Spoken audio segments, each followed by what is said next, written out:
নমস্কাৰ, মই এটি চুঙা চাউলৰ ৰেচিপি বনাব লৈছোঁ।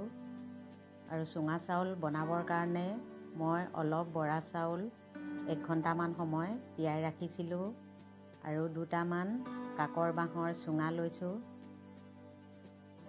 কাকৰ বাঁহৰ চুঙাত চুঙা চাউল খাই খুব ভাল লাগে। আৰু এতিয়া চুঙাত মই এইদৰে চাউলখিনি অলপ অলপকৈ ভৰাইছোঁ।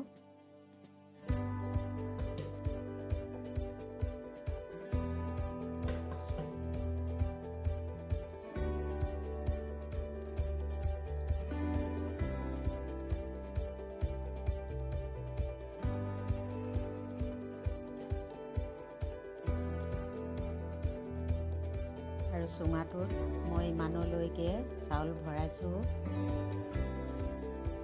আৰু এতিয়া এখন কলপাত লৈছোঁ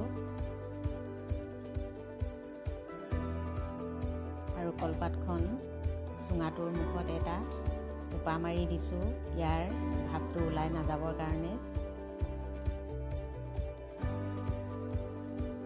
আৰু একুৰা জুই ধৰি ৰাখিছিলোঁ।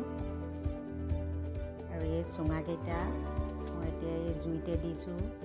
আপোনালোকৰ জুই ধৰা ব্যৱস্থা নাথাকিলে গেছতো পুৰিব পাৰে।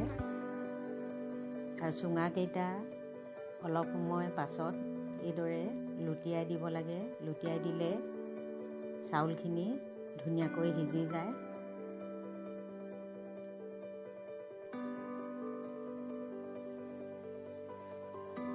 আৰু এয়া মোৰ খুব কম সময়ৰ ভিতৰতে চুঙা চাউল হৈ গৈছে। আৰু এইদৰে চুঙাৰ পৰা মই চুঙাৰ ভাতটো উলিয়াইছোঁ। আৰু দেখিছে নহয় আপোনালোকে, ইমান ধুনীয়াকৈ চুঙাটোৰ চেপত ভাতটো এৰি আহিছে।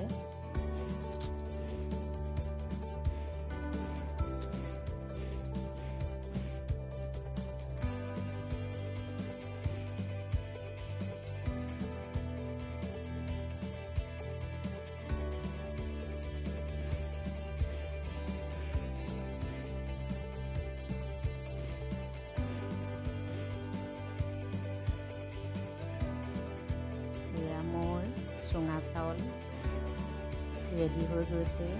আৰু ইয়াৰ জিলটো আপোনালোকে ইচ্ছা কৰিলে এইদৰে খাব পাৰে। ইয়াৰ জিলটো নেৰুৱালৈ কোনো কথা নাই। আৰু ইয়াৰ লগত খাবৰ কাৰণে মই অলপ মাংস ভাজি লৈছোঁ আৰু অলপ নিৰামিষ ভাজিও লৈছোঁ। আপোনালোকে গাখীৰ আৰু গুড়ৰ সৈতেও খাব পাৰে। গুড় আৰু গাখীৰৰ সৈতে খালেও চুঙা চাউল খাই খুব ভাল লাগে। আৰু আপোনালোকে যদি মোৰ ভিডিঅ'টি ভাল পাইছে তেনেহ'লে লাইক, ছাবস্ক্ৰাইব আৰু শ্বেয়াৰ